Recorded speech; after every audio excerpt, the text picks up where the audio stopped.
why would God, Allah, give his prophets disabilities? Or in the case with Musa alayhi salam, with a speech impairment? Okay. Well, that belief is wrong in the first place. Because when we look at the special, the unique qualities of prophets, there are five, and some scholars add a sixth and a seventh one. The five of them, as you know, conveyance, being amin, having the isma sifat, they don't sin. Intelligence, fatane. There are five of them you can list. And then some scholars add mujiza to it, miracles, because only prophets show miracles. The rest of the human beings cannot show miracles. Some very highly leveled spiritual people, they can show karamet. We call them wonders, but not thing. Mujiza, because mujiza is a thing which is inimitable. You cannot imitate a mujiza. So the prophets have been, given that gift as well. The seventh one is the answer to that question asked, which is they do not have any physical or spiritual defects. They are free of that, the prophets. Prophets do not have physical defects. So in regards to Musa alayhi salam, him being a stutter, couldn't speak properly, that idea comes from Israeliyat.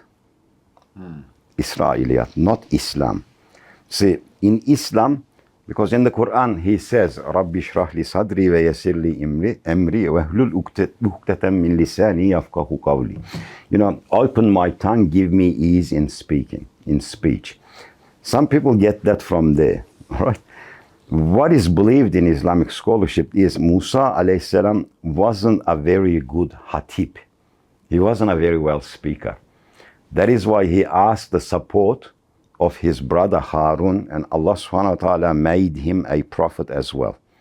So Musa alayhi salam was the messenger, Harun was the Nabi, because Sharia came to Musa alayhi salam.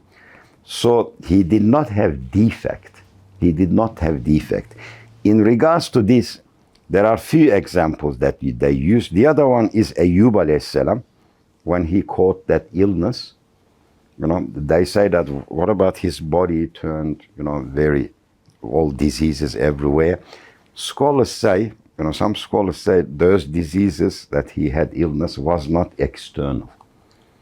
It wasn't visible, because Allah would not present his prophet that way to the people. If someone looks at a prophet and feels disgusted, that will just put them, away from him. So Allah would not give that to his prophet. They say it was internal.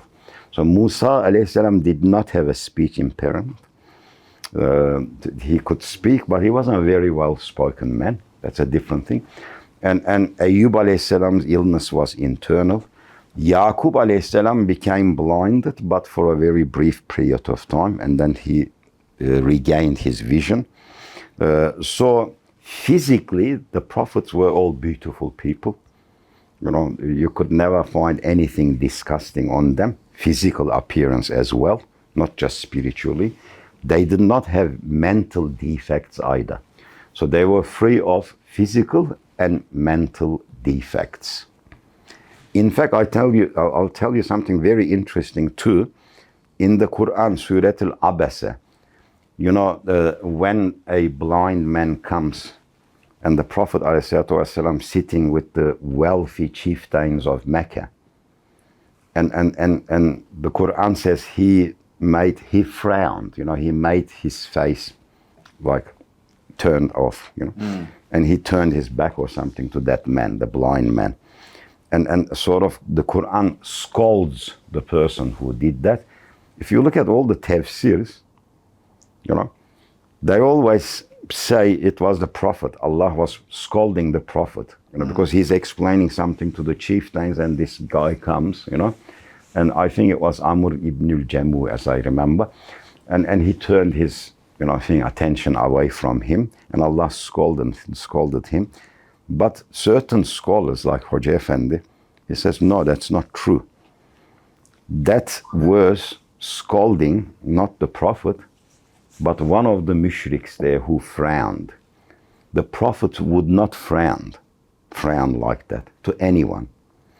In fact, when you look at that term, abasa, it is mentioned in other places in the Quran, and it always refers to disbelievers. People like the pharaohs, Nemrud. It's referring to them. And this scholar says Allah will not use the same term for his prophet. So prophets don't do that. Prophets can make mistakes, which we call khata. They can make mistakes. And they can also make slip-ups, we call zelle. But they will never intentionally sin. Because they got the attribute of isma.